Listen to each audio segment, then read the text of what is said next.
Over the past few months, I've gotten request after request to cover the use of the point forward guards in Vadi system. So without any further ado, let's jump right on into our latest episode of Hipster Longsword, Windows XP. Nothing more iconically Vadi than strolling up to some nerd in Vera Finestra and Breve Longhezza and getting to business. So what better topics to cover than the cutting mechanics of the guards and their tactical usage, along with some common pitfalls.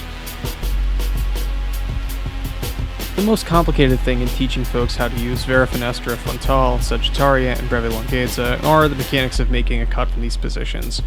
We should always try to think about this in the simplest terms possible so as not to give ourselves analysis paralysis in the act of trying defense.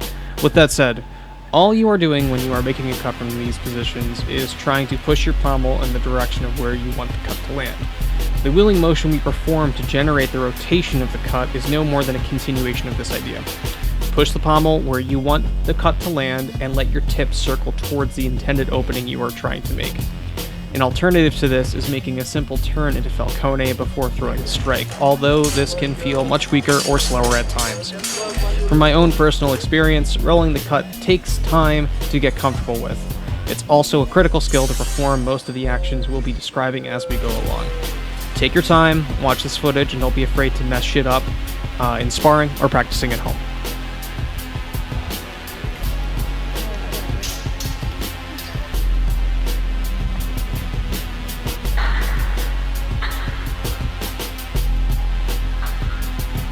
Another way to think about making the tramazzone, as it's called, is by picturing yourself moving between guards as you form the cut. Starting from Vera Finestra, push the point forward like you are trying to stab your opponent in the face. Then make a circle with your point around the side of your body to generate the cut forward. Guards are most often thought of in these terms, as positions we move through in the act of fighting, and this is certainly the case, but the purpose they serve in the fight is greater than just this. All of the guards have a tactical component that set them apart from one another. With the four posta bring today, there are three universal truths between them. The crossing or the uncrossing of the hands to generate a cut makes an obvious threat the opponent can react to for us to feint off of, hit them with, or be used to acquire the bind. 2. They all can threaten and probe with the point to detect and counter the opponent's plan. And 3. Because of the extra tempo it takes to make a cut from them, these guards excel at forcing a bind. Thus, from these observations and what we know about Vadi's focus, we can draw up our tactics for these guards. So as always, Mezzaspada is the name of the game. Our two high guards operate as a Donna or a Tog-like position, with the added bonus that we still have our point ready to poke and prod our opponent to see how they respond to our threats. Finestra and Frontal are versatile positions that threaten with the point and excel at taking the fencer into Mezzaspada by making a very threatening cut or thrust to land us in Mezzaspada, as we discussed before. These guards are meant to force an opponent to react with a committed parry or parry riposte from Mezzaspada, so we may counter whatever action they make. Breve Longhezza and Sagittaria, our point being in line forces us to act more aggressively. Threatening the thrust of the hands or the body to provoke strong beats we may retire or riposte out of, or making faster, more efficient cuts with a forward lunge to get right into our opponent's face and force them to get right where we want them to be. Our goal with these more assertive tactics always being to constrain our opponent and their options by putting them in a middle distance bind where we're one step ahead of them with an ace in the hole.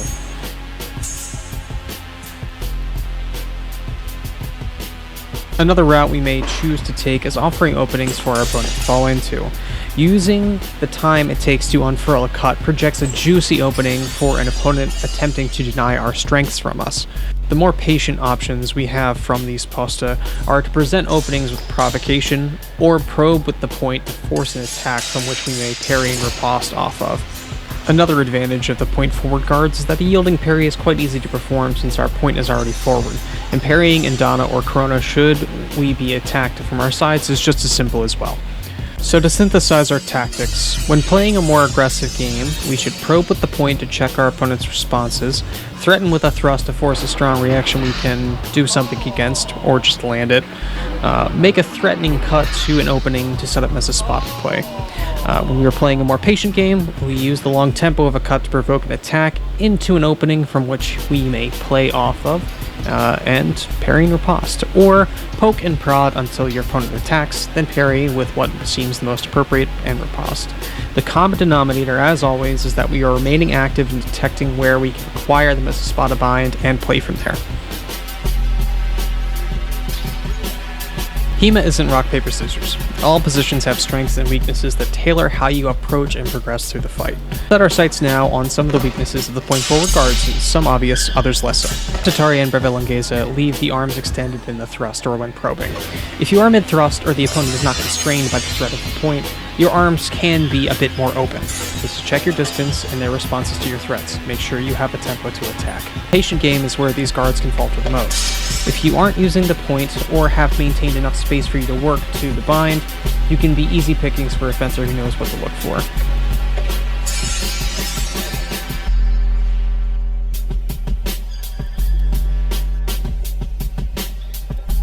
General considerations to make is a tired rhythm. If you are approaching in the same guards or with the same attacks repetitively, consider changing your pace or angle, or possibly throwing in a feint to mix things up.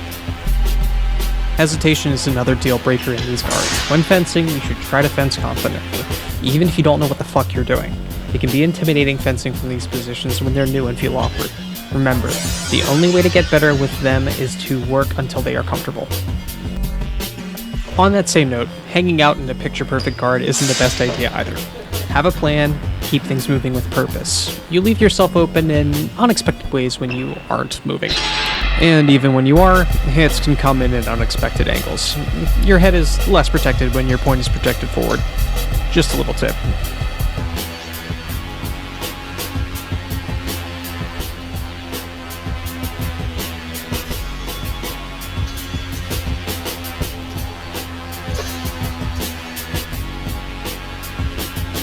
Moving or not, our last considerations have to do with what is most open on you when fencing.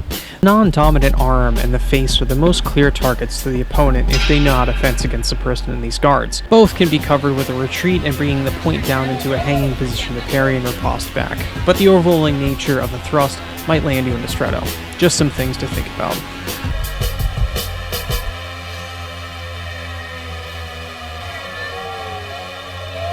That's going to wrap it up for us today, folks. Please remember to like and subscribe, and click the link to check out my book covering everything discussed here and more. And per usual, see you nerds next time.